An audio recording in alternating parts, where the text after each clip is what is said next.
On parle de la liberté, mais c'est quoi vraiment la liberté? Une femme qui souffre dans son foyer peut dire que divorcer, c'est la liberté. Quelqu'un qui veut réussir financièrement dit qu'il veut la liberté financière. Ok, mais c'est quoi la vraie liberté?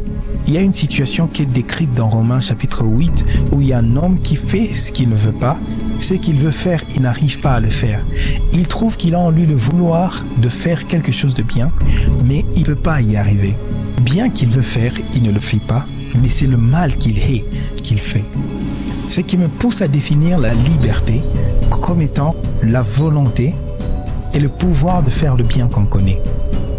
Si vous n'avez pas de volonté de faire le bien, vous n'êtes pas libre, vous êtes esclave du mal que vous voulez faire.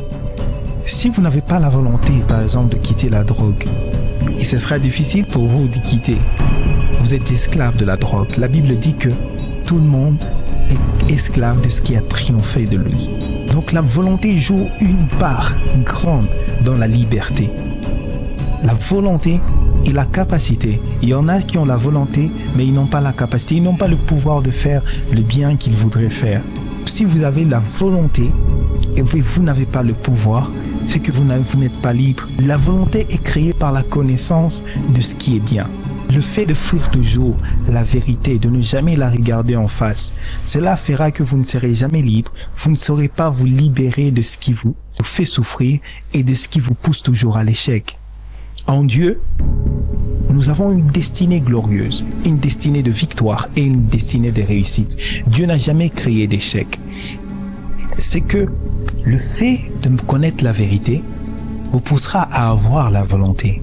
Il y a des gens que à chaque fois qu'il y a une vérité qui peut transformer leur vie, ils font semblant. Certains s'énervent, d'autres cherchent une distraction, quelque chose d'autre qui peut vite prendre cette place.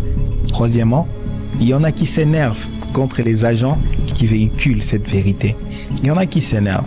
Vous savez, par exemple, l'évangile, il y a des gens qui s'énervent contre l'évangile parce que l'évangile vient comme une lumière pour montrer que ce que le monde fait n'est pas bon. Jésus a dit que le monde hait parce qu'il rend témoignage que les œuvres du monde ne sont pas bonnes. Alors, le fait d'être exposé à la lumière, cela crée une volonté. Jésus avait dit que vous connaîtrez la vérité. Il y a une connaissance qui vient et la vérité vous affranchira. Vous connaîtrez la vérité et la vérité vous affranchira. Le fait de connaître, c'est un premier pas. Et cette vérité affranchit, parce que la vérité qui vient de la parole de Dieu, c'est une vérité puissante, parce qu'elle vient avec l'Esprit de Dieu qui a la capacité de donner la liberté. Là où est l'Esprit de Dieu, là est la liberté. Et cette parole qui est la vérité de la parole de Dieu, cette vérité-là a le pouvoir d'affranchir. Vous connaîtrez la vérité et cette vérité-là vous affranchira.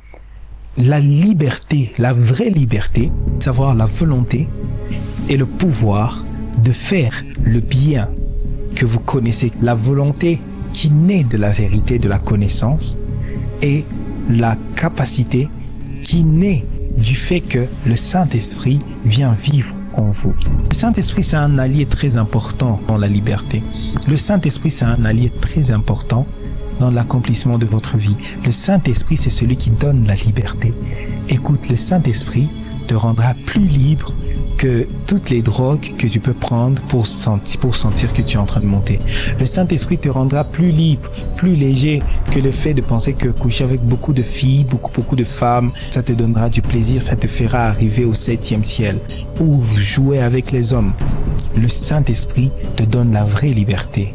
Une liberté que tu ne pourras pas trouver dans l'alcool après beaucoup de boissons, après une cuite pensant que tu seras plus libre de tes problèmes, tu n'y penseras pas, tu vas te détacher de tes problèmes en allant boire de l'alcool. Mais quand le Saint-Esprit vient, il donne la vraie liberté. La liberté qui te détache des poids, des fardeaux qui pèsent sur ton cœur, qui pèsent sur ton esprit, et aussi te détache des fardeaux qui pèsent sur ton corps. Le Saint-Esprit est celui qui donne la vraie liberté. Je prie avec toi que tu sois libre au nom de Jésus, que tu aies ce désir-là de vivre la parole de Dieu, que tu aies ce désir-là de connaître la vérité de Dieu. Dieu te bénisse.